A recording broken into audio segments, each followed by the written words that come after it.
Hello everyone, it's Margaret here with 60 and Me. Today I would like to talk about travel in retirement and give you some ideas and tips for exciting solo and group adventures. Now, many women in retirement are looking for some travel opportunities. They're ready to get on the road again. We've had 3 years of being sort of limited and restrictions and cancellations, but now we're back on the road again. And I have recently done some travel, cruising with Viking and other train journeys, and I can see more older women out there than ever before. We're out there having fun. And you may be in retirement looking for travel as one of your bucket list things to do, but you may have some challenges. For example, you may have a partner who doesn't want to travel. And it goes back to that conversation about, the difference between men and women as we get into retirement. Many women want to travel and explore and, get out into the world again. And the other thing you might happen is you've never actually traveled by yourself before. You've always traveled with a partner. And so now this is solo travel is like, an ominous, big question mark. Like, how do I do that? And you'd be surprised how many women in our 60 and Me community say this. They're afraid. They're just afraid to travel solo. And what does that actually mean? Well, there's lots and lots of help out there. Another thing, of course, is you could be widowed or divorced.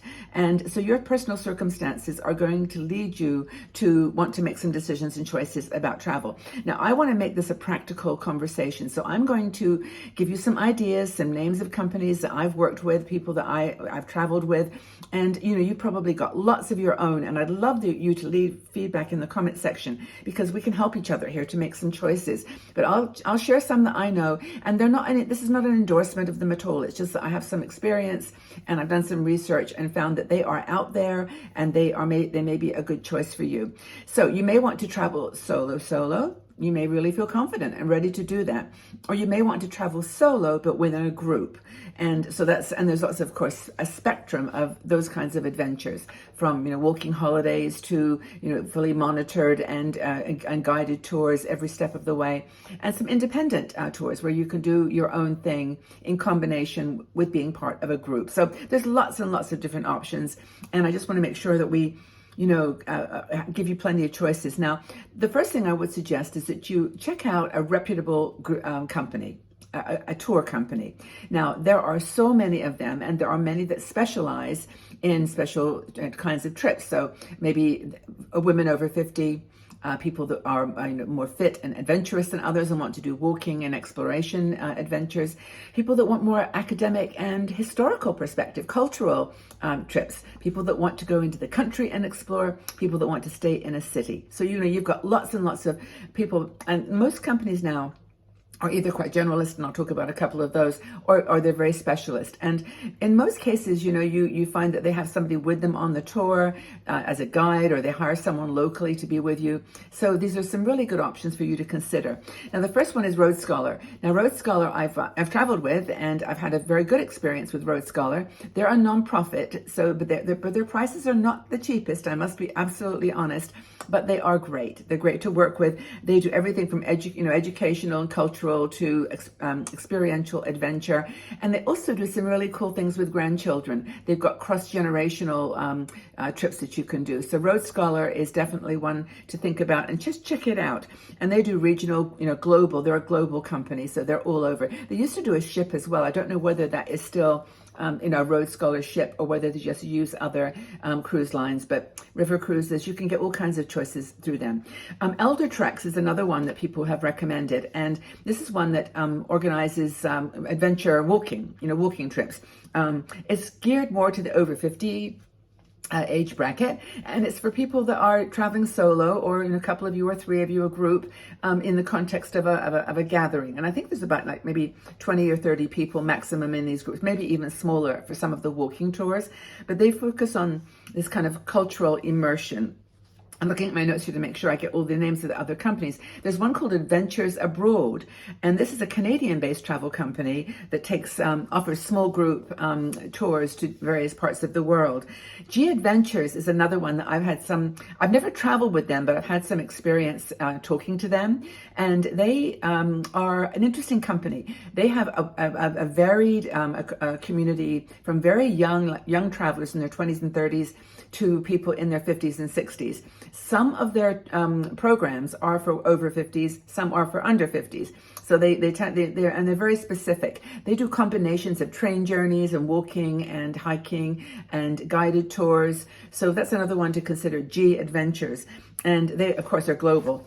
The second thing to consider, and by the way, if you've got some that you've used, please put them in the comment section. I mean, we're not here to promote businesses necessarily, but, unless you mention them, we won't know about them. So the second thing is to consider a women's travel group. Now, it's a great way to meet other women, of course, and if you're over 50, that may be your preference. You may just want to get on a bus with a bunch of women and have someone that you can sit down with and chat with. And there is an element of comfort and safety for me. And I actually do, to be honest, prefer women's travel groups. They take you to great destinations, and they actually think and keep in mind the types of things that may on the mind of a woman who's traveling alone.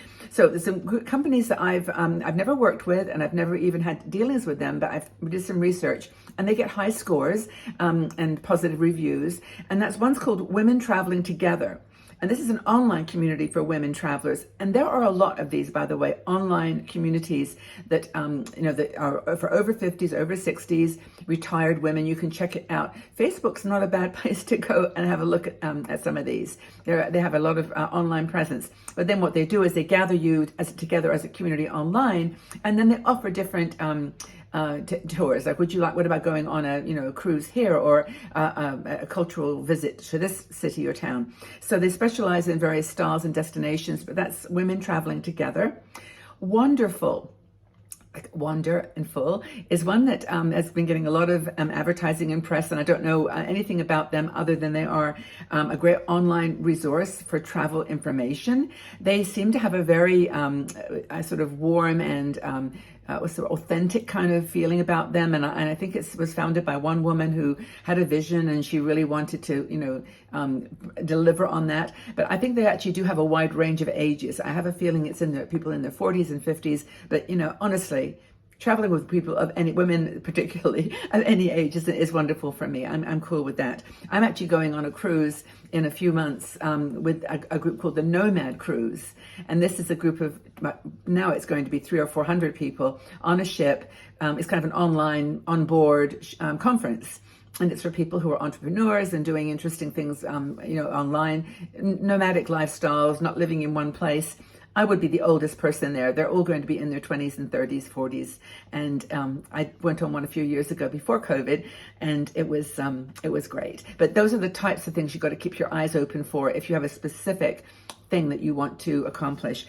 Girls That Roam is one. That's an online magazine, I think, too, and a community. And I don't know much about them, but does anyone else work Girls That Roam?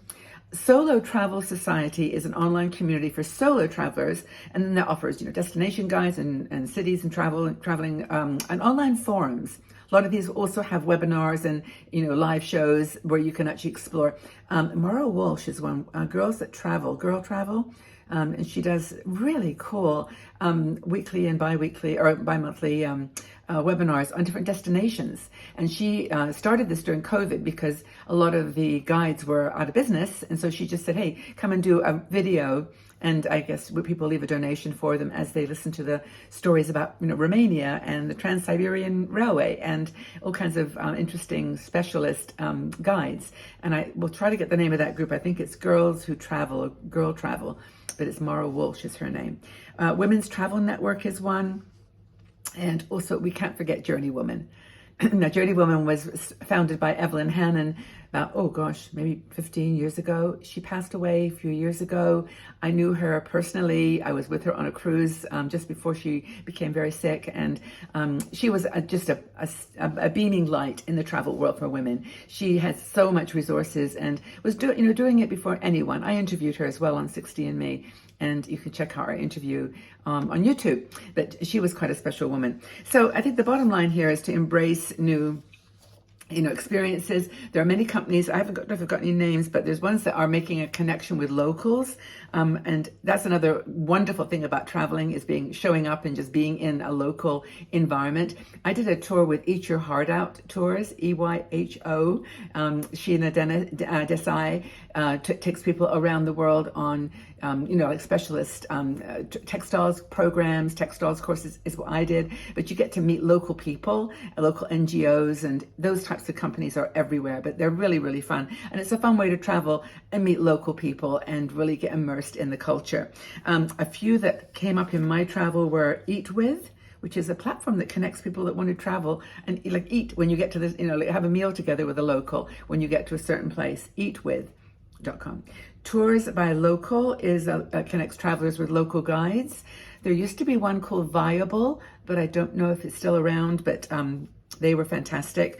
And I think those are the ones that I came up with locals, but you'll find even on Airbnb and let's see, it's Airbnb and there's another one that does these sort of online webinars with local people. So you don't even have to travel sometimes, that you don't have to physically leave your house. But there's so many travel opportunities and lots of groups that are there to help you as a solo or a traveler that's trying to do things for the first time. They'll guide you, they'll hold your hand, and all the ones that I mentioned I know are very good at providing information and resources online before you even decide to travel. So this has gone on a bit longer than usual as a video, but there's a lot to share. If you have got any companies that you've had a good experience with that you'd like to share, please leave them in the comment section below. And if you like this video, if you found it useful, please like it, because then our friends at YouTube will share it. And we want lots of other women to hear this message as well. So take good care of yourselves, travel safe, travel strong, go out there, be curious, and shine in the world and representing older women and our positive aging message. Okay, everybody, take really good care. Lots of love.